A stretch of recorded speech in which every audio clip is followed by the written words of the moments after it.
جو عبرانی اور یونانی کے لفظ استعمال کیے گئے ہیں عبادت، جس کا ترجمہ ہمارے پاس آیا ہے، ان کا مطلب ہے غلام کا اپنے آقا کی خدمت کرنا. غلام کا اپنے آقا کی کیا کرنا؟ کیا کرنا؟ اب یہ تھوڑا سا مشکل کام ہے، لیکن اگر آپ کو یاد ہو تو یسوع مسیح نے بڑے واضح طور پر یہ اعلان کیا تھا کہ ابن آدم اس لیے نہیں آیا کہ خدمت لے. ابن آدم اس لیے نہیں آیا کہ خدمت لے، بلکہ اس لیے کہ خدمت کرے. بلکہ اس لیے کہ خدمت اور بتیروں کے بدلے اپنی جان فدیہ میں دے. یعنی ابن آدم کون ہے؟ یسوع مسیح ہے. یسوع مسیح خود کہہ رہے ہیں، یہ متی کی انجیل کے 20ویں باب کی 28ویں آیت ہے کہ میں خدمت کرنے کے لیے آیا ہوں.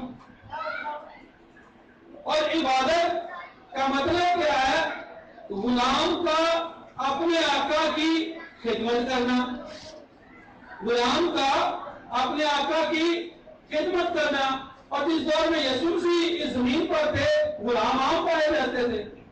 غلام عام پائے جاتے تھے اور غلام کے اندر کچھ باتیں خاص ہوتی تھی. ایک یہ کہ غلام کی اپنی کوئی مرضی نہیں ہوتی تھی. غلام وہی کرتا تھا جو اس کا آقا چاہتا تھا، جو اس کا مالک چاہتا تھا. اور اگر ہم بائبل کو، انجیلوں کو، مسیح کے بیانوں کو خاص کر یوحنا کی انجیل میں اور ہر انجیل میں دھیان سے دیکھیں تو یسوع مسیح کا ایک بات پر بہت زور ہے. بہت ساری باتوں پر زور ہے، جن میں سے ایک بات پر بہت زور ہے اپنے تعلق سے کہ میں اپنے باپ کی مرضی کو پورا کرنے آیا ہوں. یعنی اس کا دوسرا مطلب یہ ہے کہ میں اپنی مرضی نہیں کرنا چاہتا. یعنی اس کا یہ بھی مطلب ہے کہ میری کوئی مرضی نہیں ہے. میری مرضی ہے تو صرف یہ کہ میں اپنے باپ کی مرضی کو پورا کروں. میری مرضی ہے تو صرف یہ کہ میں اپنے باپ کی مرضی کو پورا کروں.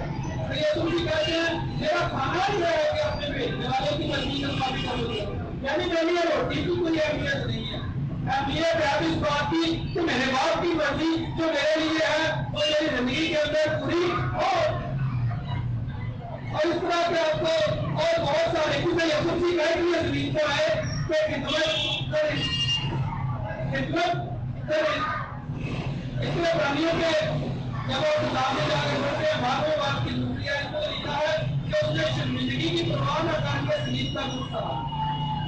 شرمندگی کی پرواہ نہ کر کے کون سا کچھ کہا؟ کیونکہ سلیب کیوں ضروری ہے؟ ابھی تک تو ہم ایک اینڈ ہی دیکھتے ہیں نا، ہماری نجات کے لیے ضروری ہے.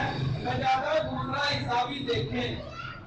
ہماری نجات کے لیے سلیب اس لیے ضروری ہے یسوع کے لیے کیونکہ سلیب یسوع کے لیے اس کے باپ کی مرضی ہے. کیونکہ باپ نے زمین پر بھیجا ہے کہ میری اور آپ کی نجات کے لیے سلیب اٹھائے. اس لیے سلیب مسیح کے لیے پہلا ضروری کام سلیب پر یہ ہے کہ میرے باپ کی مرضی پوری ہوتی ہے. میرے باپ کی مرضی پوری ہوگی میری زندگی میں تو پھر بڑی انسان کی نجات ہوگی. ہم کیونکہ سیدھا نجات پر جاتے ہیں، بیچ میں سے نکال دیتے ہیں، اس لیے ہمارا فوکس بھی ہٹ جاتا ہے کہ جب میں نے نجات پائی ہے، جب مجھے یسوع سے نجات دی ہے تو پھر میں پہلے یہ جانوں کہ باپ کی مرضی اب میرے لیے کیا ہے. میں دوسرے گناہگاروں کو مسیح تک لاؤں گا، مسیح تک لاؤں گا، کیونکہ مسیح خدا کی مرضی ہے میری نجات کے لیے. جب ہم موو کریں گے اس طرح سے تو پھر ہم پرستش کے نزدیک پہنچنے کی کوشش کر رہے ہوتے ہیں. اور یہ جو لفظ استعمال کیا گیا ہے، میں نے آپ کو پہلے بتایا ورشپ، ورشپ، جس کے اندر زیادہ قدر کس چیز کی ہے ہم ڈٹرمن کرتے ہیں. تو اس کا ورشپ کا مطلب میں نے پہلے بھی آپ کو بتانے کی کوشش کی، ریورنس، جو کسی الہی شخصیت کی جاتی ہے وہ ورشپ ہوتی ہے.